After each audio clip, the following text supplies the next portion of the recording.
खूब बहती है अमन की गंगा, बहने दो, मत फैलाओ मेरे देश में दंगा।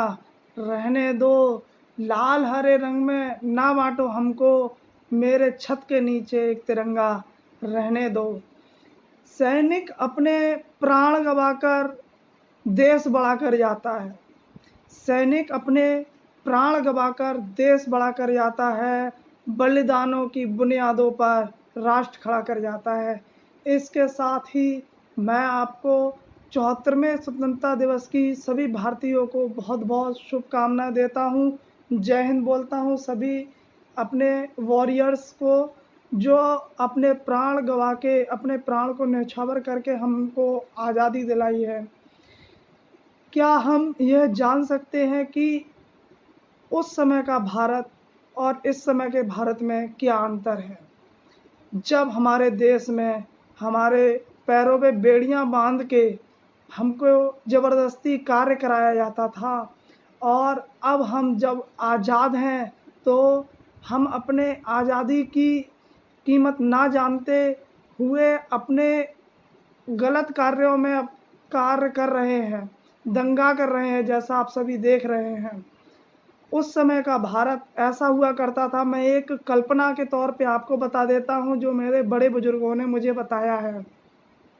मैंने अपनी दादी से पूछा था कि दादी, ये जो आज का भारत है और इस समय की जो सामाजिक कृत्य हैं, वो अभी में और पहले में क्या अंतर था? तो उन्होंने बताया था, बेटा पहले ऐसा होता था कि गली गली में जो अंग्रेज होते थे वह घूमते थे, और अगर कोई दिख जाता था तो उनको पकड़ के ज़बरदस्ती उनसे कार्य कराया जाता था, खेतों में लगा दिया जाता था।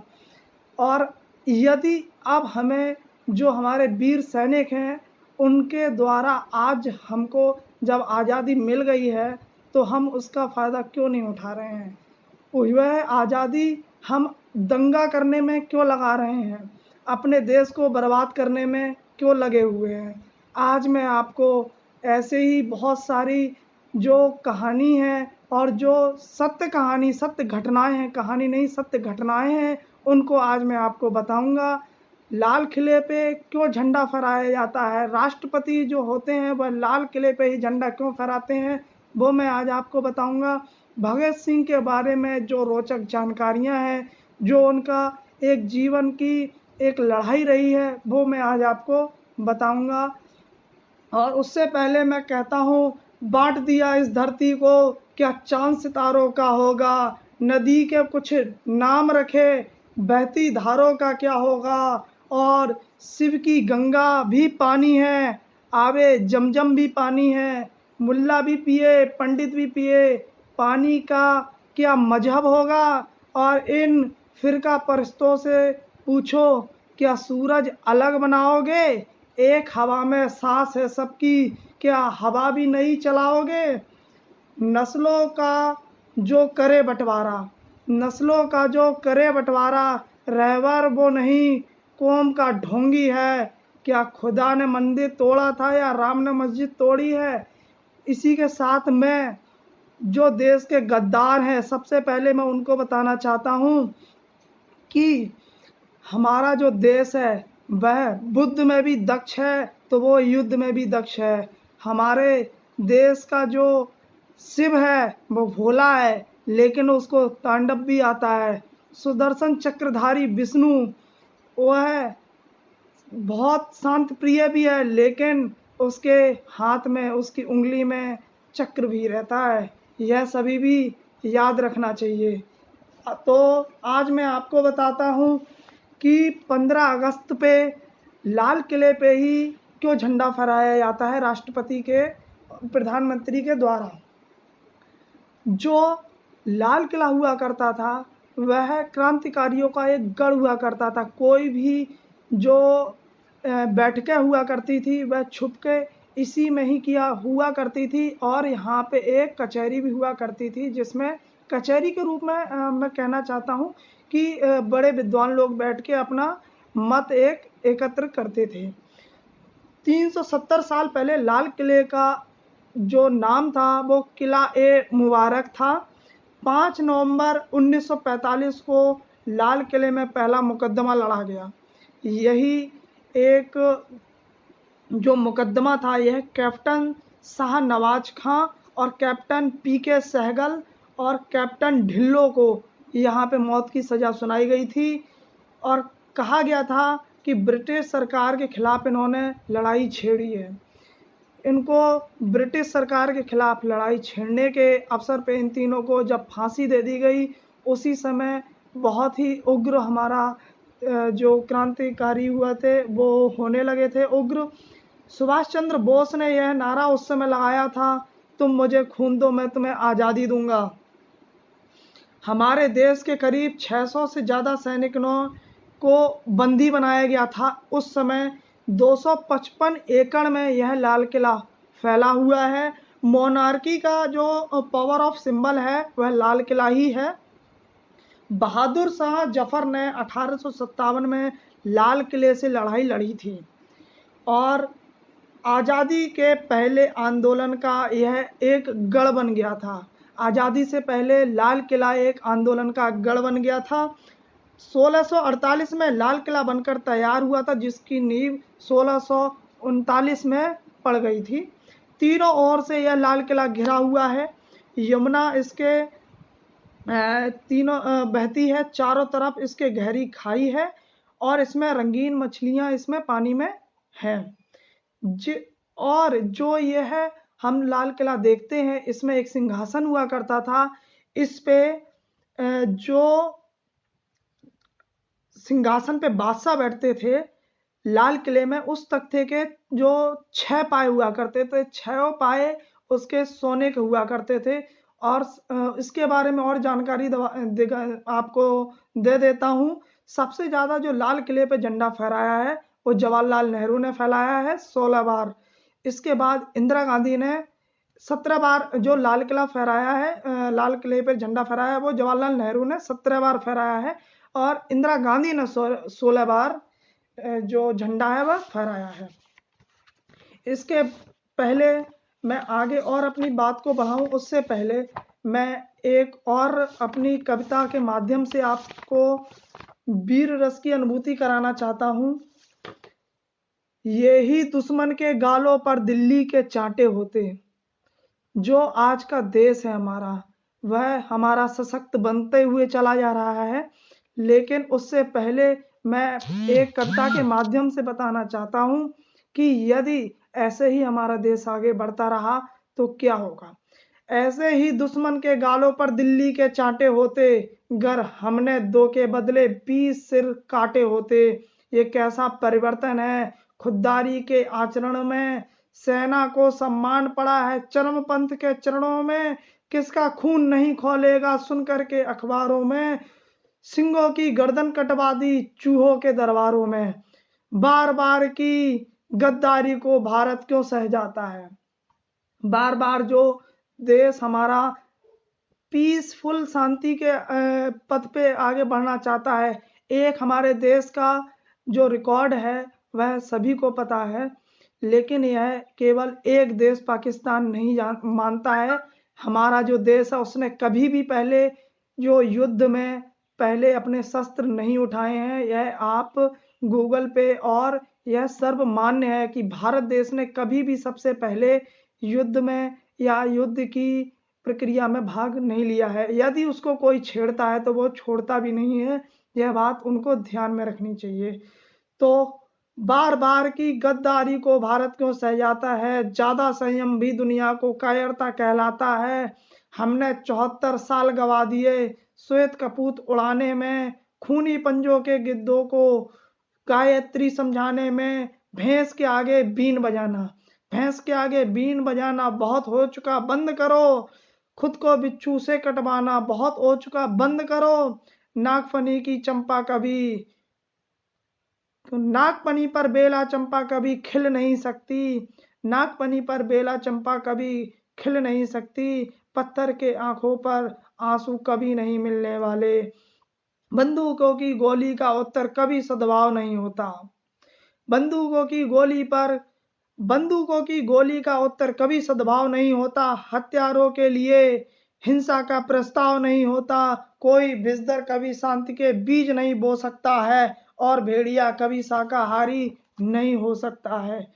पीपल छाया मांग रहा था यूं की करके पेड़ों से, पीपल छाया मांग रहा था यूं की करके पेड़ों पे, जैसे कोई सुरक्षा, जैसे कोई शेर सुरक्षा मांग रहा हो भेड़ों से, जैसे कोई मोती खोजे झीलों की गहराई में, हम कस्तूरी खोज रहे हैं उल्लू की परछाई में। जब सिंहों के राजसभा में गीदड़ गाने लगते हैं, जब सिंहों की राजसभा में गीदड़ गाने लगते हैं, तो हाथी के मुंह से गन्ने चूहे भी खाने लगते हैं। इसके साथ ही मैं सरदार भगत सिंह, जो शहीद आजम कहलाते हैं, उनकी जीवनी के बारे में कुछ प्रकाश डालना चाहूँगा।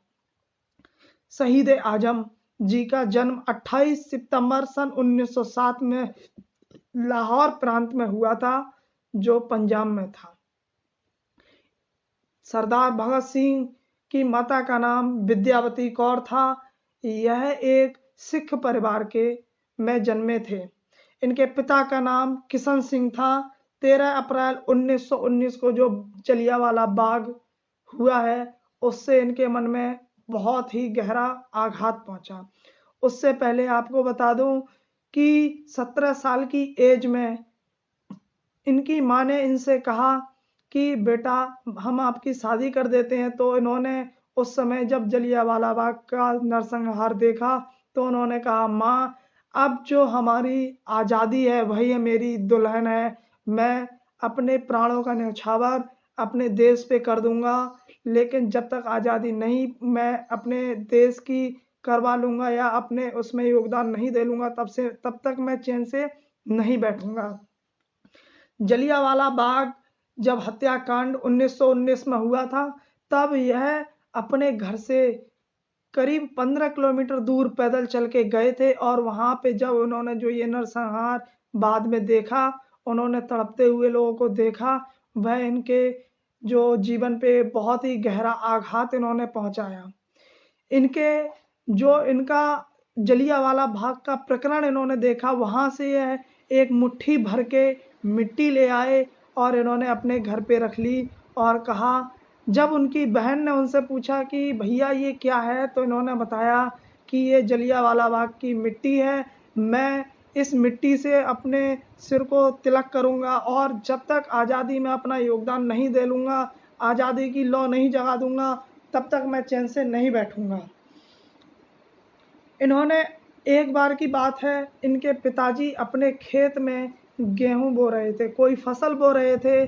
तो इन्होंने कहा कि पिताजी आप अपने खेत में बंदूकें क्यों नहीं बोते हैं। इतनी छोटी सी एज, मात्र 12 साल की इस समय इनकी एज थी। जब यह उनके बाग के इनके पिताजी ने सुना, तो उनको लग गया था कि मेरा बेटा देशभक्ति की आज पथ पे चल पड़ा है। वैसे तो इनका जीवन ही देशभक्ति में लग गया था। बचपन से ही यह नाटकों में और जो कविताएं थी उनमें पाठन में पारंगत हो चुके थे।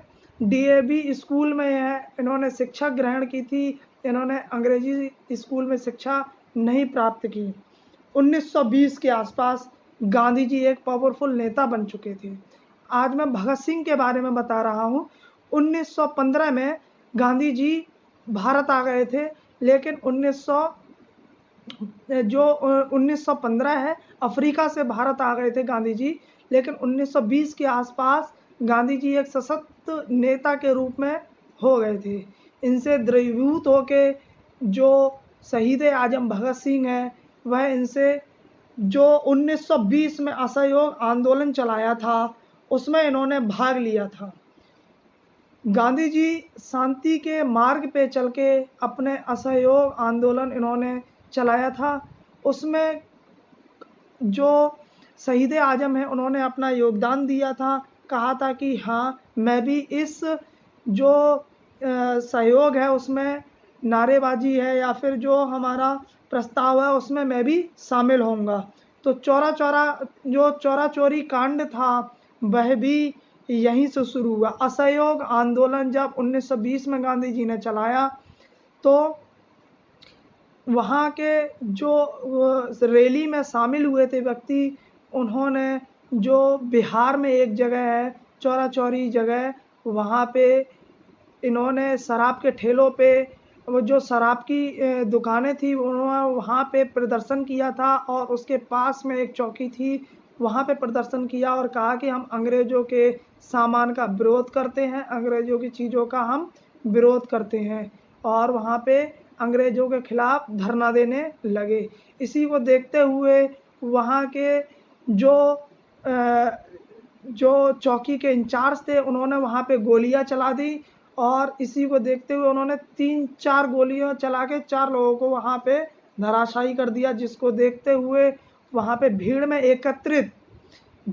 एकत्रित असहयोग आंदोलन में जो भीड़ में एकत्रित हुए थे, भीड़ नहीं बल्कि आंदोलन में एकत्रित हुए थे, वहाँ पे उन लोगों ने चौकी में आग लगा दी और दर्जन भर से ज़्यादा लोग वहाँ पे चौकी में जल के मर गए। इसको देखते हुए, इसी प्रकरण को देखते हुए गांधी जी ने असहयोग आंदोलन का प्रस्ताव हटा दिया, और जैसा कि हम सब जानते हैं गांधी जी नरम दिल के नेता थे, लेकिन शहीद आजम भगत सिंह जो थे वह अपने गरम दल के नेता थे। शहीद आजम भगत सिंह, सुखदेव, राजगुरु, यह जो थे यह गरम दल के नेता थे।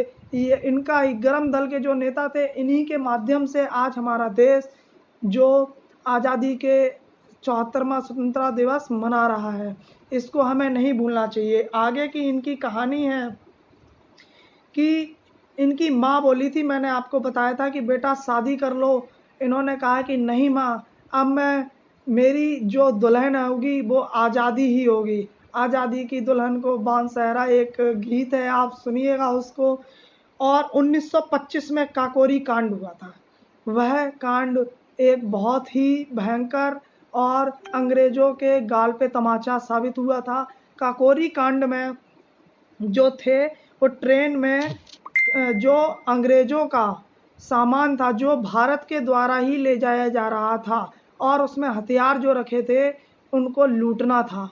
उनको लूटना क्या था, उनको जैसे अशफाक उल्लाह खां थे, राम प्रसाद बिस्मिल थे, और भी अन्य सैनिक इस काकोरी कांड में शामिल हुए थे।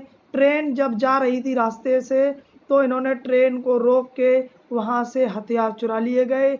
इसको देखते हुए जो राम प्रसाद बिस्मिल और अशफाक उल्लाह खां थे, इनको फांसी की सज़ा दे दी गई। जैसा कि हम सब जानते हैं, अशफाक उल्लाह खां और राम प्रसाद बिस्मिल जो दो धर्मों से अपना जो रखते थे, लगाव रखते थे, लेकिन वह उन दोनों की दोस्ती ऐसी थी कि अपने वतन पे मरने के लिए हमेशा तत्पर रहते थे।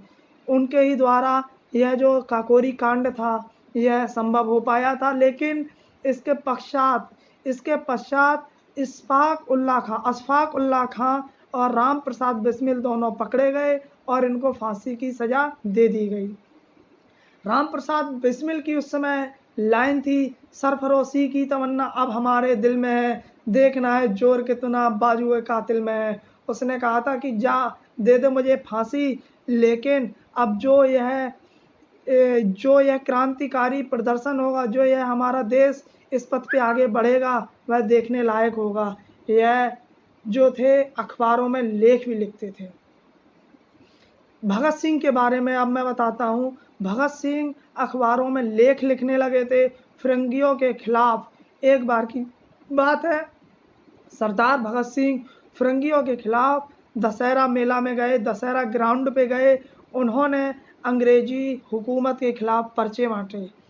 अंग्रेजी हुकूमत के खिलाफ पर्चे बांटने लगे। वहाँ के अंग्रेजी पुलिस ने इन्हें देख लिया और बंद कर दिया कि यह जो व्यक्ति है शहीद आजम जो भगत सिंह है, यह बहुत ही क्रांतिकारी प्रदर्शन और अंग्रेज़ों के खिलाफ प्रदर्शन में अपना योगदान दे रहे हैं। तो इन्होंने शहीद आजम को बंद कर दिया जेल में। वहाँ अंग्रेजी पुलिस ने देखा और वह जानते थे कि यह हमें बर्बाद कर सकते हैं, तो उस पे 90 साल पहले, आपको बता दूं, 90 साल पहले जो शहीद आजम है उन पे 60,000 रुपये का जुर्माना लगाया था। शायद बहुत कम लोगों को यह ज्ञात होगा, लेकिन मैं आपको बता दूं 90 साल पहले 60,000 का जुर्माना, 60,000 रुपये उस समय कितने हुआ करते थे, बहुत हुआ करते थे। अपनी ज़मीन वगैरह सब बेच के कैसे भी करके इन्होंने अपना जुर्माना दे के अपने आप को बचाया इनके पिता ने। और 1928 की बात है, उसके बाद साइमन कमीशन के खिलाफ नारेबाजी इन्होंने की। 1928 में नारेबाजी की। लाला लाजपत राय के साथ में इन्होंने अपने जो नारेबाजी थी और जो अपनी क्रिया थी उसको आगे बढ़ाने का इन्होंने प्रस्ताव पारित किया। इन्होंने कहा कि अब मैं लाला लाजपत राय के साथ ही रहूँगा, क्योंकि लाला लाजपत राय भी नरम दिल के नेता थे, लेकिन यह नरम दिल से नहीं अपना वास्ता रखते थे, यह गरम दिल के नेता थे, शहीद आजम। लेकिन इन्होंने देखा कि लाजपत राय जी एक बुजुर्ग और अनुभवी व्यक्ति हैं, यह हमारे क्रांति में और हमारे भारत को आज़ाद कराने में बहुत सहयोग देंगे। तो इन्होंने अपने प्राण को न्यौछावर करते हुए, यानी अपने प्राण को ना ध्यान देते हुए, उन्होंने साइमन कमीशन के खिलाफ नारेबाजी की। लाहौर में लाला लाजपत राय भगत सिंह हैं उनको मारा गया था। उनको वहाँ पे जब ये प्रदर्शन कर रहे थे वहाँ पे इनको मारा गया, जिसके बाद लाला लाजपत राय की तबीयत बिगड़ने लगी। लाला लाजपत राय की जब तबीयत बिगड़ने लगी तो वह एक अस्पताल में भर्ती हुए, वहाँ पे इनकी मृत्यु हो गई। लाला लाजपत राय की जब मृत्यु हुई तो उससे पहले उन्होंने कहा था, अंग्रेज़ों का एक एक डंडा मेरे पे जो लगा है वो अंग्रेज़ों की ताबूत पे एक कील का या मील का पत्थर साबित होगा। वही हुआ। इतने लाला लाजपत राय की मृत्यु के पश्चात भगत सिंह जी बहुत ही ज़्यादा द्रवीभूत हो गए थे, बहुत ही ज़्यादा दुखी हो गए थे। उसके बाद में भगत सिंह, राजगुरु, जय गोपालाचार्य और चंद्रशेखर आज़ाद जी जो थे, जो गरम दल के नेता थे, वह उनकी मौत से जब वो दुखी हो गए तो उन्होंने एक प्लान बनाया कि जिसने लाला लाजपत राय को मारा है, ठीक, या लाठी चार्ज करने का जो आदेश दिया है, उसका नाम था जेम्स स्कॉट, उसको हम मार देंगे। उन्होंने एक दिन जो ये चारों थे, लाला लाजपत राय, राजगुरु, भगत सिंह, राजगुरु, जय गोपालाचार्य और चंद्रशेखर आज़ाद, इन चारों ने प्लान बनाया और यह असेंबली में वहीं पे जो लाहौर थे, जब ये चले गए तो वहीं कोतवाली के पीछे छुप गए और इन्होंने स्कॉट का यह इंतज़ार करने लगे, जिसने इन्होंने मारने का जो लाठी चार्ज की थी जिन पे। उसके बाद में जो सैंडर्स आ गया बीच में, कुछ समय उपरांत जो जेम्स स्कॉट था वह नहीं आया, सैंडर्स बीच में आ गया और गलती से जो सैंडर्स था वह डिप्टी सुपरिटेंडेंट ऑफ पुलिस था सैंडर्स, वह राजगुरु ने उस पर गोली चला दी। राजगुरु ने सैंडर्स की हत्या कर दी। उसके पश्चात वह वहाँ से भाग गए। भगत सिंह ने भी उस पर सैंडर्स पे यानी गोलियां चला दी थी और इन चारों ने फिर जो सैंडर्स की हत्या कर दी, उसके बाद पूरे लाहौर में पर्चे छपवा दिए कि हमने लाला लाजपत राय की मृत्यु का बदला ले लिया है। यह खबर पूरे देश में, पूरे लाहौर में बहुत ही क्रांति के रूप में फैल चुकी थी कि एक अंग्रेज के खिलाफ ऐसा विद्रोह किन्हीं लोगों ने मिलके किया है। उसके पश्चात जब अंग्रेज जो थे उन्होंने सोचा कि यह तो कोई जिन्होंने सैंडर्स को मारा है वह बहुत ही बड़ी कोई एक संस्था है। उन्होंने कहा कि कैसे भी करके इनको ढूंढना पड़ेगा हमको, जिन्होंने यह कांड किया है। इन्होंने जो भगत सिंह जी थे, इन्होंने अपना रूप बदल के यह अपने कलकत्ता चले आए। वह उस समय पगड़ी रखते थे भगत सिंह जी, लेकिन जब इन्होंने सैंडर्स की हत्या कर दी उसके पश्चात इन्होंने अपने बाल कटवा दिए और जो आप ये देख रहे हैं यह उसी समय का यह चित्र उभर के आया था। इस तरीके से इन्होंने अपना हुलिया बनाया था। उसके पश्चात एक असेंबली पारित हुई थी, वहाँ पे कोलकाता में ही एक असेंबली चल रही थी, कोई मतगणना चल रही थी। वहाँ पे यह जो भगत सिंह थे यह गए और एक बम वहाँ पे फेंक दिया। उनका यह कारण नहीं था कि मैं किसी भी व्यक्ति का अहित करूं वहाँ पे, क्योंकि वहाँ पे हिंदुस्तान के भी जो भारतीय थे वहाँ पे बैठे थे। उन्होंने एक खाली जगह पे बम फेंका और वहाँ पे उन्होंने अपनी जो गिरफ्तारी थी वो करवा दी। इसके पश्चात जो अंग्रेज़ थे उनको पता चल गया था कि जो यह व्यक्ति है इसने ही सैंडर्स की हत्या की थी। इसके पश्चात 24 मार्च 1931 को फांसी की सज़ा मुकर्रर की गई। फांसी की सज़ा मुकर्रर करने से पहले इनकी जो सज़ा थी वो 24 मार्च थी 1931, लेकिन 24 मार्च को ना देके फांसी इनको 23 मार्च की शाम को ही दे दी गई, क्योंकि अंग्रेज़ों को डर था कि कहीं ऐसा आंदोलन ना फैल जाए कि जो इनकी मृत्यु से हमारे को हानि पहुँचे। इसके पश्चात जब इनकी मृत्यु वो फांसी देने को थे तब उनकी माँ, भगत सिंह की माँ आई थी। यह कहा जाता है, यह एक कविता के माध्यम से मैं आपको बताता हूँ कि दोनों के बीच क्या वार्ता हुई थी, भगत सिंह की माँ और उनके बीच की वार्ता।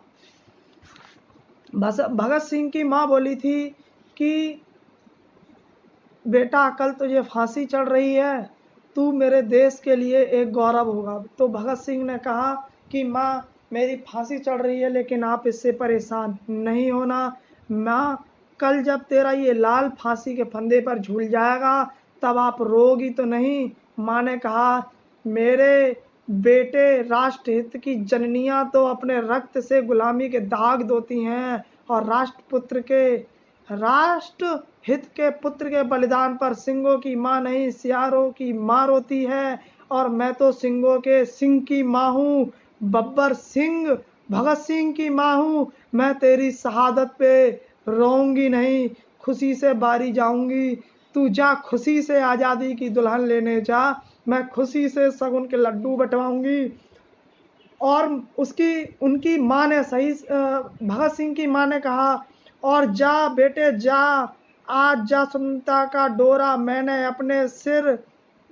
उनकी माँ ने कहा ले आ स्वतंत्रता का डोरा, और मैंने अपने हाथों से रचा बसंती चोला। और जन्म जन्म के पुण्य का जब फल देता है विधाता, तब जाकर कोई नारी से पाता है शहीद की माता। तब जाके कोई नारी होती है शहीद की माता। और अब मेरी बात आखिरी सुन ले मेरे पुतले, उनकी माँ ने कहा। और अब मेरी बात आखिरी सुन ले मेरे जिगर के टुकड़े, हंसते हंसते फांसी चढ़ना मेरे प्यारे पुतड़े, और मरते दम तक तन मन तेरा देशभक्त पे मचले, और वंदे मातरम हो तेरे होठों पे जब प्राण तुम्हारे निकले। इन बिछड़े दिमागों में ध्वनि खुशियों के छल्ले हैं, इन बिगड़े दिमागों में ध्वनि खुशियों के छल्ले हैं, और रहने दे हमें पागल, हम पागल ही अच्छे हैं। इसके साथ ही हमारे देश के जो प्रधानमंत्री रह चुके हैं स्वर्गीय अटल बिहारी वाजपेयी जी, उनकी एक कविता है। मैंने उनका कविता भी कुछ समय पहले जब उनका देहांत हुआ था तब मैंने लिखी थी। और उनकी जो प्रमुख जो एक दो रचनाएं हैं वो भी मैं आपको बताता हूँ।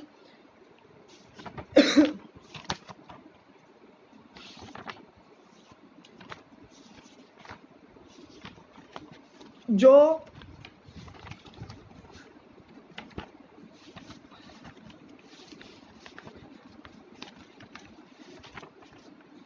एक व्यक्ति हैं, उनका नाम है, आप खुद सर्च करना, उन्होंने लिखी है, मैं उसको ढूंढ रहा हूँ। एक कविता है उसके बारे में मैं आपको बताता हूँ, लेकिन हाँ उससे पहले मैं आपको बता दूँ, बात ही बात में विश्वास बदल जाता है, रात ही रात में इतिहास बदल जाता है। ऐ मेरे इंसान मुसीबतों से ना घबरा, धरा की क्या बात कहूँ आकाश बदल जाता है। शहीदों की चिताओं पे लगेंगे हर वर्ष मेले, शहीदों की चिताओं पे लगेंगे हर वर्ष मेले, वतन पे मिटने वालों का बस यही बाकी निशान होगा।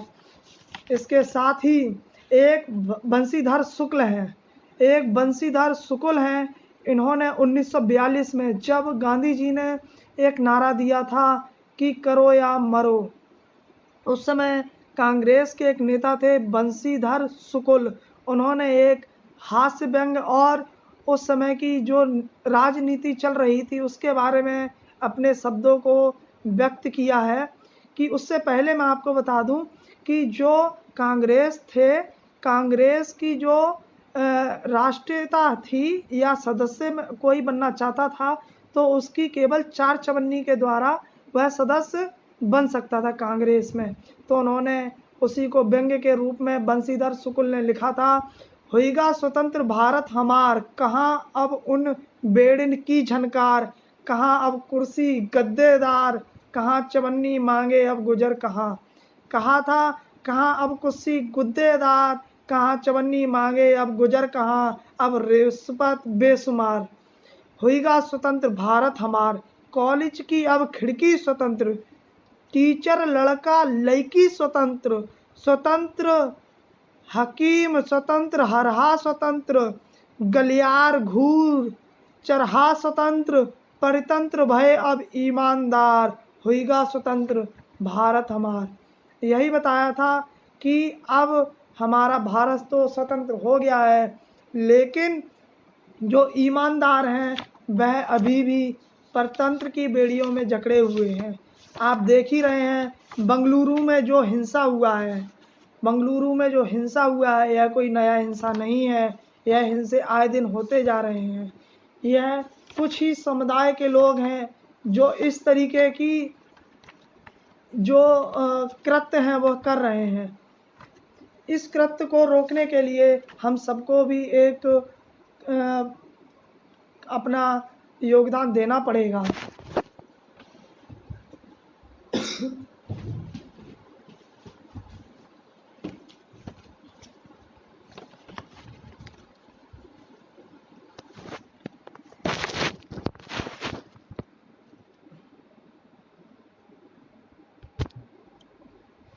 उससे पहले मैं आपको बता रहा था कि अटल बिहारी वाजपेयी जी, उन्होंने कहा था कि कल कल करते आज हाथ से निकले सारे, कल कल करते आज हाथ से निकले सारे, भूत भविष्य की चिंता में वर्तमान की बाजी हारे, कोई पहरा काम ना आया रसघट रीत चला, जीवन बीत चला, जीवन बीत चला। जीवन की ढलने लगी सांझ, उम्र घट गई डगर कट गई, जीवन की ढलने लगी सांझ, बदले हैं अर्थ बदले हुए व्यर्थ, शांत बिन खुशियां हैं बांझ, जीवन की ढलने लगी सांझ। लाभ हानि के पलड़ों पे तुलता जीवन व्यापार हो गया, लाभ हानि के पलड़ों पे तुलता जीवन व्यापार हो गया, मोल लगा बिकने वालों का बिना बिका बेकार हो गया। मुझे हाट में छोड़ अकेला, मुझे हाट में छोड़ अकेला, एक एक कर मीत चला, जीवन बीत चला। प्यार मुझे इतना परायों से मिला, ना अपनों से बाकी है कोई गिला, आंधियों में जलते हैं बुझे दिए। और राष्ट्र ध्वज पे एक कविता है, वह मैं आज आपको सुनाने जा रहा हूँ। सौरदीप्त अंगारा है मध्य संत की धारा है, हरे भरे भारत की यह विजयी विश्व तिरंगा प्यारा है, एक दिवस में। उसके बाद बताते हैं बहुत ही रोचक, बहुत ही रोचक मैं एक कविता सुनाने जा रहा हूँ। जब कोई एक व्यक्ति अपने देश हित की रक्षा के लिए सोचता है तो वह क्या सोचता है जो देश पे न्यौछावर हुआ है। एक कविता ऐसी है जो आपके मन को मोह लेगी। उनकी कविता है, एक दिवस में निपट अकेला बैठा था इस चिंतन में कि क्यों होता अपमान तिरंगों का विचार मेरे मन में, सहसा एक प्रकाश पुंज घेर आंखों के मध्य चला, ओढ़े हुए तिरंगों को उसमें से एक देव निकला। देखा बाबा भगत सिंह जी खड़े हुए हैं मेरे आगे, उन्हें देखकर प्रश्न अनेकों मेरे अंतर मन में जागे। मैंने पूछा झूम झूम कर फांसी कैसे चढ़ जाते थे। एक व्यक्ति ने पूछा भगत सिंह जी से, झूम झूम कर कैसे फांसी तुम पहले चढ़ जाते थे, नंगे पैर दहकते अंगारों पर भी कैसे चढ़ जाते थे, सहमे हुए भी तुम नहीं कभी, सहमे तक भी तुम नहीं कभी, हिम मुक्त जवानी देने में क्यों तुमको डर नहीं लगता अपनी कुर्बानी देने में। बोलो देशभक्त लौ पर बलिदान पतंगा होता है, मृत्यु का भय नहीं लगता जब हाथों में तिरंगा होता है। भगत सिंह ने कहा था कि बोलो देशभक्त की लौ पर बलिदानों का पतंगा होता है, मृत्यु का भय नहीं लगता जब हाथों पे पतंगा होता है। तुम भी उठो तिरंगा लो, संघर्ष करो चंगेजों से, एक युद्ध लड़ना बाकी तुमको काले अंग्रेजों से। गोरे अंग्रेजों को तो हमने हरा दिया, गोरे अंग्रेजों को तो हमने हरा दिया, लेकिन जो हमारे देश में काले अंग्रेजों हैं, कि जो काले अंग्रेज छुपे हुए हैं, उन काले अंग्रेजों को कैसे हराया जाए। भगत सिंह जी अपने एक ऊपर से एक जो स्वतंत्रता के लिए लड़ रहा है व्यक्ति उसको बता रहे हैं, तुम भी उठो तिरंगा लो, संघर्ष करो चंगेजों से, एक युद्ध लड़ना बाकी है तुमको काले अंग्रेजों से। हुंकार भरो जय घोष करो, बढ़ चलो तिरंगों को लेकर, इसका सम्मान बचाना है प्राणों की आहुति देकर। अरे तुम ले लो, अरे तुम ले लो संकल्प, प्रलंकारी तांडव हो जाएगा।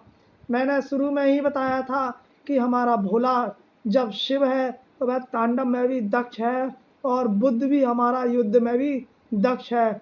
अरे तुम ले लो संकल्प, प्रलंकारी तांडव हो जाएगा, और वो कश्मीर क्या अजय तिरंगा दुनिया पर फहराएगा। अब जो कश्मीर पे आप देखेंगे लाल चौक पे, जो अब पहले वहाँ पे एक उनकी किसी समुदाय का तिरंगा बना रहता था, लेकिन अब उस लाल चौक पे कश्मीर पे भी जो आज मैंने तिरंगा फहरते हुए देखा है, वह देख के मन प्रसन्न हो गया। वही बात है, अरे तुम ले लो संकल्प, प्रलंकारी तांडव हो जाएगा, और वो कश्मीर के अजय तिरंगा दुनिया पर फहराएगा। जो स्वप्न शहीदों का था, जो स्वप्न शहीदों का था, जो अब वो संकल्प तुम्हारा है, सौर दीप्त अंगारा है, वो सौर दीप्त अंगारा है। आया जब शहीद सीमा से 3 रंगों का ओढ़ कफन, धूप दीप आरती सजाकर सत बार किए बंधन। मैंने पूछा वीर तुम्हारे एक एक कर कट गए अंग, मैंने पूछा वीर एक एक कर कट गए अंग,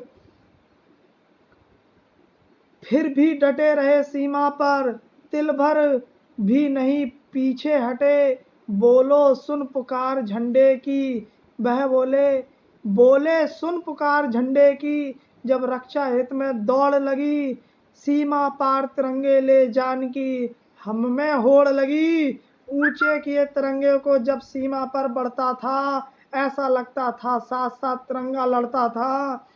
सहसा दुश्मन की गोली कंधे को भेद गई आकर, सहसा दुश्मन की गोली कंधे पर भेद गई आकर, कट गई भुजा दाई मेरी, थम गई तिरंगे को लेकर। झुक जाए कहीं नहीं तिरंगा मेरा, झुक जाए तिरंगा कहीं नहीं, ये कटी भुजा पैगाम दिया, बाई भुजा बढ़ी आगे तत्काल तिरंगा थाम लिया। वाह क्या बात कही है, दोबारा मैं इसको पढ़ना चाहूँगा। आया जब सही सीमा से 3 रंगों का ओढ़ कफन, धूप दीप आरती सजाकर सत बार किए बंधन। मैंने पूछा वीर तुम्हारे एक एक कट गए अंग, फिर भी डटे रहे सीमा पर, तिल भर भी नहीं पीछे हटे हुए। बोले सुन पुकार झंडे की, जब रक्षा हित दौड़ लगी। बोले सुन पुकार झंडे की, जब रक्षा हित दौड़ लगी। सीमा पार तिरंगे ले जान की, हम में होड़ लगी।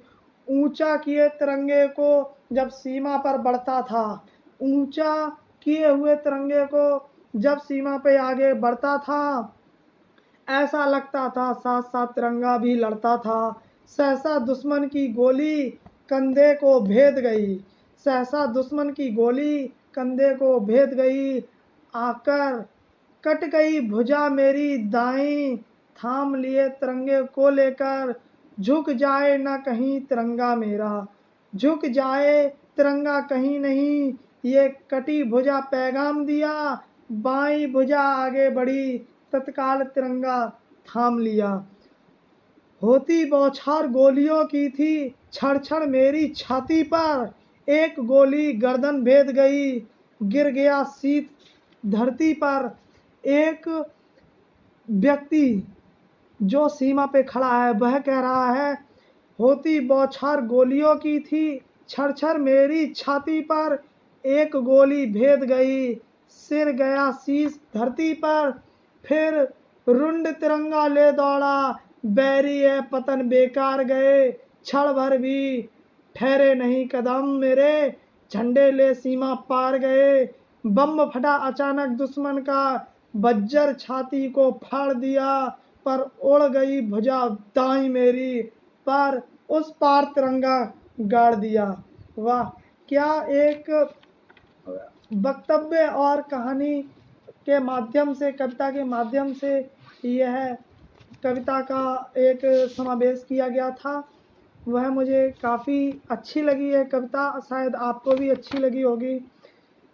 और एक बात, जो ये मंदिर मस्जिद से आज लड़ रहे हैं व्यक्ति, उनके लिए मैं कहना चाहूँगा, ना मंदिर जानता है, ना शिवाला जानता है, ना गिरजा जानता है, ना गुरुद्वारा जानता है। जो भूखा है बच्चा, उसका पेट केवल निवाला जानता है।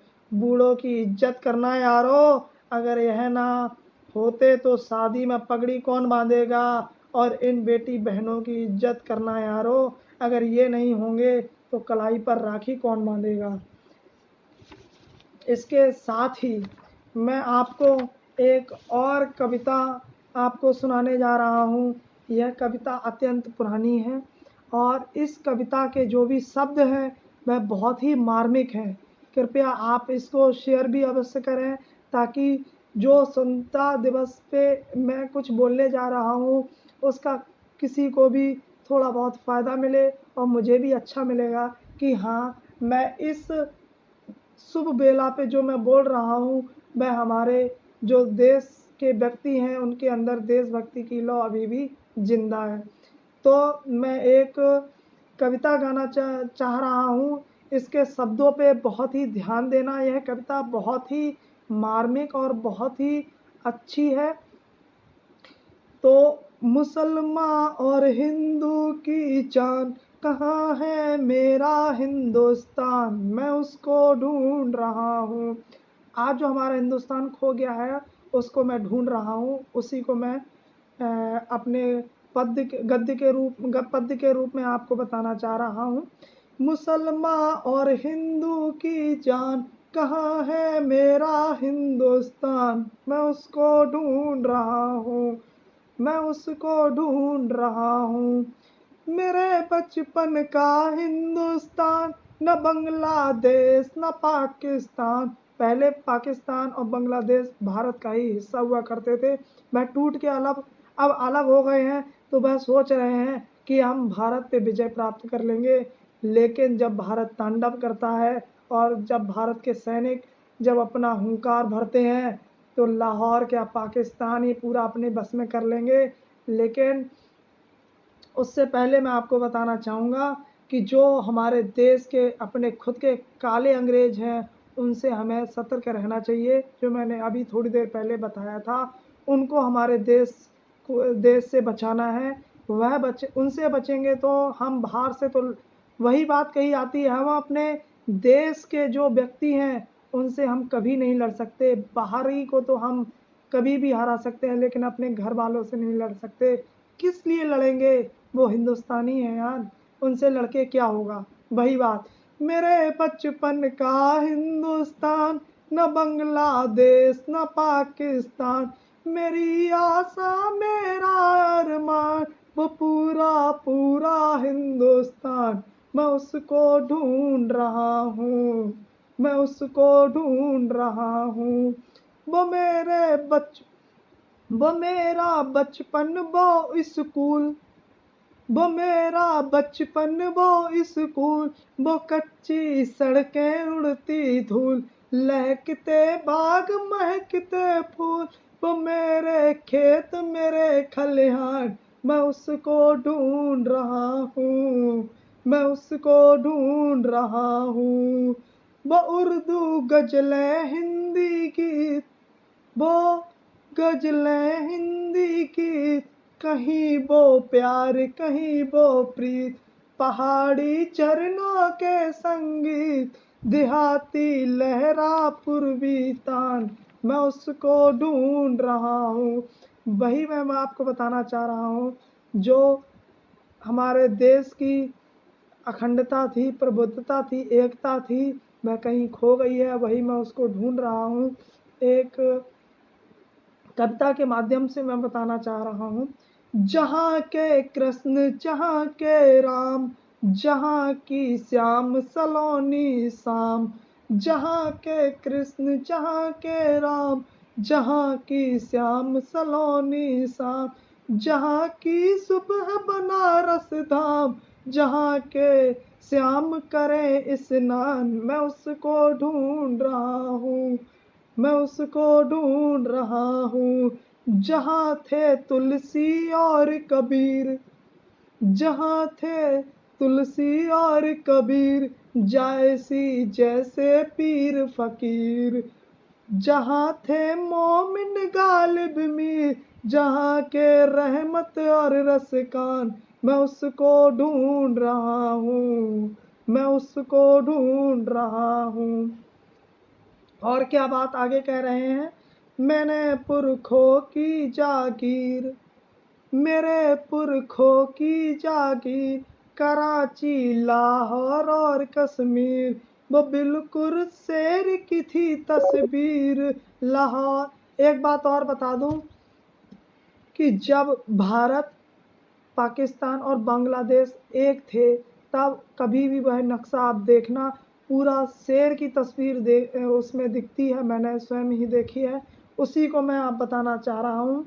मेरे पुरखों की जागीर, कराची लाहौर और कश्मीर, वो बिल्कुल शेर की थी तस्वीर, वो पूरा पूरा हिंदुस्तान, मैं उसको ढूंढ रहा हूँ, मैं उसको ढूंढ रहा हूँ।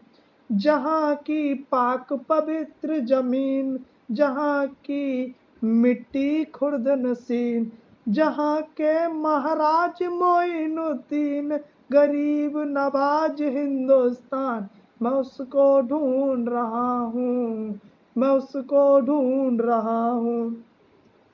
अब आखिर में एक शायर, एक कवि की क्या आखिरी इच्छा होती है, वही मैं आपको बताने जा रहा हूँ। कृपया हमारे जो शब्द हैं इन पे आप प्यार दें। क्या है, एक भूखा शायर, एक कवि क्या कह रहा है, ये भूखा शायर प्यासा कवि, ये भूखा शायर प्यासा कवि, खिसकता चांद सुलगता रवि, वो जिस मुद्रा में ऐसी छवि, करा दे अजमल को रसपान, मैं उसको ढूंढ रहा हूँ, मैं उसको ढूंढ रहा हूँ।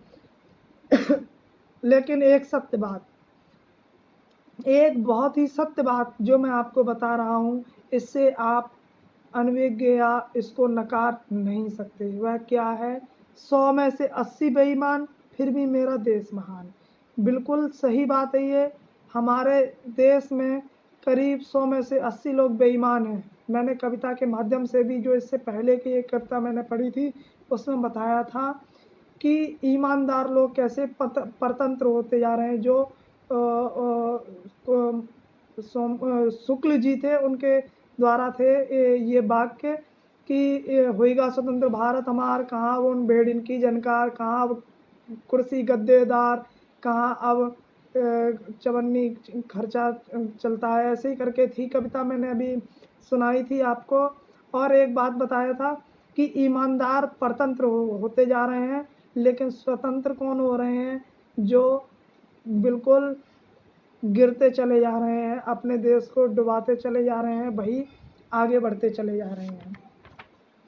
हाँ, तो आगे की जो ये थी, मैंने अभी बता रहा था, ये बंशीधर शुक्ल की थी। और मैंने आपको अभी 15 अगस्त के बारे में बताया था, जो लाल किले के झंडे क्यों लाल किले पर ही प्रधानमंत्री झंडे क्यों फहराते हैं, वह मैंने आपको बताया था। और मैंने भगत सिंह जी के बारे में भी बहुत सारी बातों का अभी जिक्र किया। लेकिन हाँ, उनकी एक और थी बात, वो मैं आपको बताने जा रहा हूँ। जब भगत सिंह जी को फांसी होने जा रही थी, तब वह किसी एक व्यक्ति की किताब पढ़ रहे थे, जो देश के हित में कार्य कर रहे थे। तो जब उन्होंने उस कविता को पढ़ रहे थे, उनकी फांसी 24, जो भगत सिंह शहीद आजम भगत सिंह जी हैं, इनकी फांसी 24 मार्च सन 2031 को होनी थी, 24 मार्च की सुबह को। लेकिन कैसे भी हिंसा ना भड़के, इसको देखते हुए उनको 23 मार्च की शाम को ही फांसी दे दी गई। फांसी की आपको और बात बता देता हूँ, चलिए छोड़िए, ये बताता हूँ कि 23 मार्च की शाम को जब फांसी देने के आदेश आया इनको लेने के लिए, तो यह किताब पढ़ रहे थे। तो जो अंग्रेजी वहाँ का गोरा आया, उसने कहा कि चलिए आपको फांसी देनी है। तो उसने कहा, उसके माँ से, जो भगत सिंह जी हैं, उनके माथे पर एक भी शिकस्त नहीं थी मरने की। उन्होंने कहा कि ठीक है दे दो, लेकिन 2 मिनट रुक जाओ, मैं एक किताब पढ़ रहा हूँ, हम दोनों किताब में आपस में बातें कर रहे हैं, आपको नहीं दिख रहा है? जब मैं ये किताब पढ़ लूँगा उसके बाद आना मेरे पास। उसने ये जो शहीद आजम भगत सिंह थे, उन्होंने यह कहा। यानी इससे यह प्रतीत होता है कि मरते वक्त भी वह अपने देश के प्रति कितना लगाव रखते थे। फिर बाद में जब उनकी फांसी हुई, तो उन्होंने उनकी इच्छा पूछी गई कि आपकी आखिरी इच्छा क्या है? तो शहीद आजम भगत सिंह ने कहा कि मेरे हाथों को ना बांधा जाए और मेरे गले में कपड़ा ना डाला जाए, मुझे यूं ही फांसी पे चढ़ा दिया जाए। लेकिन जो गोरे थे, उन्होंने कहा कि हम आपके हाथों को नहीं बांधेंगे। और उन्होंने, शहीद आजम भगत सिंह ने और कहा था कि यदि आप मुझे मृत्यु दंड देना ही चाहते हैं, तो आप मुझे फांसी पर ना देके आप मुझे बंदूक से मार दीजिए। बस अगर मैं फांसी बंदूक से मरूंगा तो मैं एक योद्धा के तौर पे कहलाऊंगा, फांसी पे तो मैं एक जुर्म के तौर पे मैं दिखाया जाएगा। लेकिन नहीं, हम सभी आपको बहुत बहुत वंदन करते हैं। देखिए, आज मैं इसी आप हमारे ईष्ट के तौर पे माने जाते हैं। आपने जो नारा दिया था, इंकलाब जिंदाबाद, उसको हम सभी भारतीय दोहराते हैं। आपकी जो मृत्यु थी, यानी जो आप हमारे शहीद हुए, मृत्यु नहीं, जो हमारे देश पे आप शहीद हुए, आपका बर्बाद नहीं होगा। देखिए, आज मैं एक छोटा सा व्यक्ति आपकी जो बातें कर रहा हूँ, आपके बारे में बता रहा हूँ, आपकी जीवनी के बारे में बता रहा हूँ। तो आप अगर कहीं पे ऊपर से मुझे देख रहे होंगे, तो आप यही कह रहे होंगे कि हाँ, मैं मरा नहीं हूँ, मैं शहीद हुआ हूँ। तो जब इनसे पूछा गया कि आपकी आखिरी इच्छा क्या है, तो इन्होंने कहा कि मुझे फंदे पे ना लटकाया जाए, मुझे गोली से मार दिया जाए। अगर आप मुझे फंदे पे लटकाते हैं, तो आप मेरे गले में, मेरे शीश पे कपड़ा ना डालें और मेरा हाथ ना बांधें। लेकिन गोरों ने कहा कि नहीं, आपको हाथ भले भी नहीं बांधेंगे, आपकी एक इच्छा मान लेते हैं, लेकिन आपका जो शीश है वो ज़रूर कपड़े से बांधा जाएगा। तो ऐसा ही हुआ और उनको 23 मार्च की शाम को फांसी दे दी गई। और इस को ध्यान में रखते हुए हमारे देश का एक नौजवान जो देशभक्त था, क्रांतिकारी थे, वो शहीद हो गए, हमारे बीच नहीं रहे। लेकिन इसके पश्चात जो लौ दौड़ी है वह हम सभी जानते हैं। जो शांति का पाठ पढ़ाते थे महात्मा गांधी जी, वह भी 1942 में बोले करो या मरो। लेकिन बहुत देर हो चुकी थी। स्वतंत्रता तो हमें जाने कब की मिल जाती, लेकिन हमारे कुछ ही जो देश के गद्दार थे, जो अभी भी हैं, वह हमारे देश को आगे नहीं बढ़ने दे रहे थे और चाहते थे कि हम अहिंसा के रास्ते पे रह के और प्यार से रह के हम अपने देश को आज़ाद करा लें। लेकिन वही बात कि शेर जब भूखा हो तो घास नहीं मांगता है। तो लेकिन घास की अपेक्षा में कुछ जो क्रांतिकारी थे, वो क्रांतिकारी नहीं थे वो, लेकिन भारत के साथ में खड़े थे। अब इसी के साथ साथ मैं एक और देशभक्ति की जो एक के ऊपर मैं कहना चाहूँगा, वतन वालों ये वतन ना बेच देना, वतन वालों ये वतन ना बेच देना, ये धरती ये चमन ना बेच देना, शहीदों ने जान दी है वतन के वास्ते, शहीदों का कफन ना बेच देना, शहीदों का कफन ना बेच देना। सैनिक अपने प्राण गंवाकर देश बढ़ाकर जाता है, बलिदानों की बुनियादों पर राष्ट्र खड़ा कर जाता है। लेकिन अपना बलिदान देकर भी जो हमारे देश के क्रांतिकारी हैं, बलिदानी हैं, उन पे हम अगर ना अमल करें, उनकी बलिदानियों को ना चूमें, आज के दिन हम उनको याद ना करें, राजगुरु भगत सिंह, सहदेव, सरदार भगत सिंह, लाला लाजपत राय, बाल गंगाधर तिलक और जो भी हमारे शहीद आजम हैं, उनको याद ना करें, तो यह हमारे देशवासियों के लिए बहुत ही कायरता का विषय होगा। हमें उनकी आज़ादी उनके ही द्वारा मिली है। उन्होंने अपने प्राण को न्यौछावर करके हमें अपना जो बलिदान देकर हमें अपने आप को आज़ाद कराया है। और उसके पश्चात मैं आपको बता दूं, जो जलियांवाला बाग 1919 में हुआ था, उसके बारे में मैं आपको बता दूं। वहाँ पे एक मतगणना एक जो किसी चीज़ पे विचार किया जा रहा था कि कैसे अपने देश को आज़ाद कराया जाए। तो इसकी खबर जब गोरों को पड़ गई तो उन्होंने वहाँ पे चुपके से जाके, यानी पीछे से आके वार कर दिया और उसमें हमारे लाखों लोग मारे गए।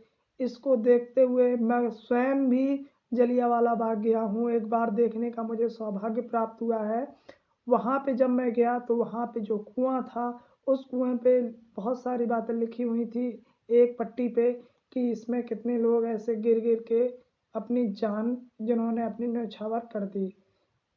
कई लोगों ने अपनी जान को बचाने के लिए, जो वहाँ पे एक कुआं था, वहाँ पे अपने प्राणों को न्यौछावर कर दिया। और जो वहाँ पे जो गोरे आए थे, उनकी बंदूकों से अपने आप को नहीं बचा पाए, क्योंकि वह उस समय वहाँ पे निहत्थे थे। उसके बाद करीब 15 किलोमीटर दूर जब यह कांड हो गया था, जलियांवाला बाग का कांड, तो वहाँ पे 15 किलोमीटर दूर जहाँ पे भगत सिंह। और इसी के बाद मैं आपको एक और बात बता देता हूँ। सीने में जुनूं और आंखों में चमक रखता हूँ, सीने में जुनूं और आंखों में चमक रखता हूँ। दुश्मन की सांसें थम जाएं, मैं आवाज में इतनी धमक रखता हूँ। यह हमारे उन वीर जवानों के शब्द हैं जो अपने देश पे न्यौछावर होते हैं। उन्होंने उनके जो और बारे में जो शब्द हैं, उनके रूप में मैं कहना चाहता हूँ कि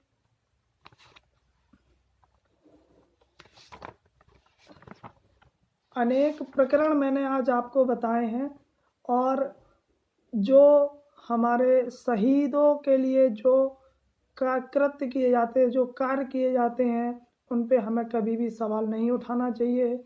हमारे देश को गौरव, हमारे देश का जो शब्द और जो कार्य गौरव बढ़ाएं उस पे हमें कभी भी उंगली नहीं उठानी चाहिए। यह जो बात है, मैं उन सभी, चाहे वो नेता हो, चाहे वह आम आदमी हो, चाहे वो किसी का अनभिज्ञ हो, चाहे वो विज्ञानविद हो, चाहे वो कोई भी व्यक्ति हो, देश का कोई भी व्यक्ति जो देश की सीमा पे खड़े हुए हैं, हमारे सैनिक उन पे, और जो हमारे देश को आगे बढ़ाने में जो कार्य कर रहे हैं उन पे, डॉक्टर्स हो गए, सफाई कर्मी हो गए, और जो और भी व्यक्ति हुए, उन पे अगर कोई उंगली उठाता है तो हमें उनका खुल के विरोध करना चाहिए। जो कौटिल्य जी थे, उनकी एक मत भी था कि वहाँ पे जिस जगह उन्होंने यह कहा था कि बुराई वहाँ पे पनपती है जहाँ पे अच्छे लोग शांत हो जाते हैं। तो हम अच्छे लोगों का परिचय देते हुए हमें बुराइयों का विरोध खुल के करना है, छुप के नहीं करना है। आज मैं भी यह बोलते हुए बहुत ही, मैं ऐसे शब्द नहीं बोलना चाहता था, लेकिन आज मैं खुल के बोलना चाहता हूँ। मेरे कुछ जो फेसबुक पे फ्रेंड हैं, वह हमारे देश के लिए नहीं, मैं नाम नहीं लेना चाहूँगा, लेकिन एक दोस्त है मेरा, दोस्त कहते हुए भी मुझे निंदा आती है कि वह मेरा दोस्त कैसा है। उसने अपना देश का झंडा ना लगाए हुए वह किसी दूसरे देश का झंडा लगाए हुए है। और मैं, अगर वह इस वीडियो को देखे तो कृपा करके उससे हाथ जोड़ के निवेदन है कि समय पे सुधर जाइए, हमारे देश को किसी ऐसे कृत्य में ना लाया जाए जिससे वह शर्म से झुके।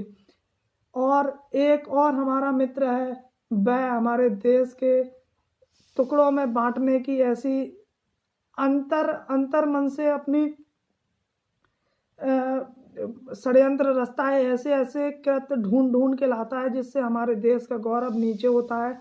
उससे भी हाथ जोड़ के विनम्र निवेदन है कि कृपा करके ऐसे कृत्य, ऐसे कार्य और ऐसी पोस्ट ना पोस्ट करें जिससे हमारे देश का गौरव छिन्न होता हो। और आप सभी पे मैं बहुत ही विश्वास करके कहता हूँ और अपनी बात रखता हूँ कि यदि कहीं पे भी जो हमारे देश का गौरव बढ़ा रहे हैं उन पे कोई उंगली उठा रहा है तो खुल के विरोध करना चाहिए। विरोध नहीं होगा तो यह हमारे देश को गर्त में ले जाएगा और हमारे देश को हानि पहुंचाएगा। आज नहीं तो कल यह हमें पता ही चल जाएगा। इसलिए हमें कभी भी अपने देश के गौरव पे कभी भी उंगली नहीं उठानी चाहिए। आज आप देख रहे हैं कोरोना की इस महामारी में जहाँ पे पुलिसकर्मी, सफाई कर्मी, डॉक्टर्स, नर्सेस जो हमारा साथ दे रहे हैं, उनके लिए हमारे पास कोई शब्द नहीं है। अपने प्राण को जोखिम में डाल करके वह हमें बचाना चाह रहे हैं।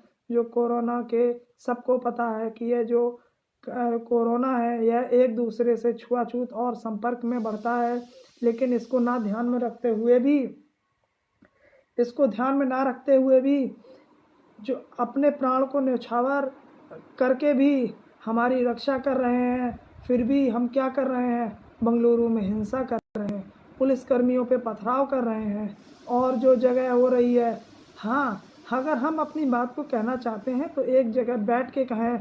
अगर आप बैठे हुए कुछ अपनी बात को कहेंगे तो मुझे नहीं लगता है कि आपको ज़्यादा परेशानी का सामना करना पड़ेगा। लेकिन यदि आप हिंसा करके अगर कुछ भी कृत्य करते हैं तो यह अच्छा नहीं होगा। यह हमारे देश की संपत्ति पे भी नुकसान है, हमारी देश की गरिमा पे भी नुकसान है। और यही जो हमारे गोरे लोग हैं और जो विदेशी लोग हैं वो यही कहते हैं कि देखिए, आप देखते ही हैं कभी कभार जब डिबेट होती है या कोई भी कार्य होता है तो वह मोहरा हमारे देश के ही लोगों को बनाते हैं और कहते हैं देखिए आपके देश के लोग ही तो ऐसे ऐसे बयान दे रहे हैं। तो उनसे भी हाथ जोड़ के निवेदन है कि हमारे देश की गरिमा पे जो चोट जिस पे आए वह कभी भी हमें शब्द नहीं बोलने चाहिए। हम बाहरी से तो लड़ सकते हैं लेकिन अपनों से नहीं लड़ सकते। अपनों से मत लड़िए, इस जीवन का क्या पता कब ढल जाए। और हम वही बात अटल जी की फिर मैं कहना चाहूँगा, हम रहें, हम आएंगे जाएंगे, सत्ता आएगी जाएगी, लेकिन यह देश था, है और रहेगा। और हमारी जो आने वाली पीढ़ी है उसको कभी ये महसूस ना हो कि हमारे जो बुजुर्ग थे वह हमें कैसा भारत देखे गए। हमें इस पे कभी भी आँच नहीं आने देना है। और इसी के साथ साथ मैं सभी क्रांतिकारी जो हैं, भगत सिंह, राजगुरु, सहदेव, लाला लाजपत राय और जो सभी क्रांतिकारी हैं उनको मैं हृदयपूर्वक नमन करता हूं और अपनी वाणी को विराम देता हूं। और उससे पहले मैं यही कहना चाहता हूं कि आप सभी को स्वतंत्रता दिवस की बहुत बहुत बहुत शुभकामनाएं। अपने देश को संभालने के लिए आप भी आगे आइए। हाँ, मेरे गुरुजी ने एक बात और बताई थी कि यदि कहीं पे कुछ गलत कार्य हो रहा है तो आप तीन तरीके से आप उस देश को बचा सकते हैं, या उस काम को रोक सकते हैं। पहला, यदि कहीं बुराई हो रही है, यदि आपके बाजुओं में ताकत है तो आप वहाँ पे खुद जाके अपने बाजुओं का ताकत दिखा के उस कार्य को बंद करवा दीजिए, रुकवा दीजिए, पहली बात। दूसरी प्रकार से हम कैसे सहायता कर सकते हैं कि यदि हमारे बाजुओं में इतनी ताकत नहीं है कि वहाँ पे कुछ भी ऐसा कार्य हो रहा है जो हमारे देश हित में या जो बुरा है, तो हम अपने नज़रिए किसी और के ज़रिए कहें कि देखिए भाई साहब, देखिए भाइयों, औरों को बुला के कहें कि यह देखिए कार्य कैसा हो रहा है, इसको रुकवाएं। यानी एक अपने द्वारा, एक किसी और के द्वारा। और तीसरा, यदि हम अपने मन में भी ये विचार लाते हैं कि नहीं ये गलत कृत्य है, गलत कार्य है, यह नहीं होना चाहिए, यह भी हमारे देश के लिए और अच्छे कार्य के लिए हमें सहानुभूति प्रदान कराता है और यह आगे बढ़ाता है। इसी के साथ साथ मैं एक आखिरी शब्द के द्वारा मैं कहना चाहूँगा, हम उस देश के वासी हैं, हम उस देश के वासी हैं जहाँ रोज ही दंगा रहता है। यह हमारे लिए शर्मसार है। हम उस देश के वासी हैं जहाँ रोज ही दंगा रहता है, जहाँ रोज रोज अखबारों में स्कैमों का पंगा रहता है, जहाँ आम आदमी सड़कों पे आधा सा नंगा रहता है। इस हाल में भी, इस दौर में भी हर दिल में तिरंगा रहता है, हर दिल में तिरंगा रहता है। आप सभी को स्वतंत्रता दिवस की हार्दिक शुभकामनाएं। बहुत बहुत धन्यवाद, आपने हमको सुना। और आपसे फिर पुनः निवेदन करना चाहूँगा, मेरा आज यही उद्देश्य था कि जो क्रांतिकारी हैं उनको बलिदानों को हम ना भूलें, और जो ये हिंसाएं हो रही हैं, गलत कार्य हो रहे हैं, उन पर रोक लगाई जाए। आप रोक नहीं लगा सकते तो आप किसी दूसरे के द्वारा लगवाइए। अगर उसके द्वारा भी नहीं कर सकते तो आप केवल मन में ही अपने विचार रख के भी आप इस कार्य को रोक सकते हैं। इसी के साथ साथ मैं अपनी वाणी को विराम देता हूँ और बोलता हूँ, इंकलाब जिंदाबाद, जय हिंद, जय भारत, भारत माता की जय, जय हिंद, जय भारत।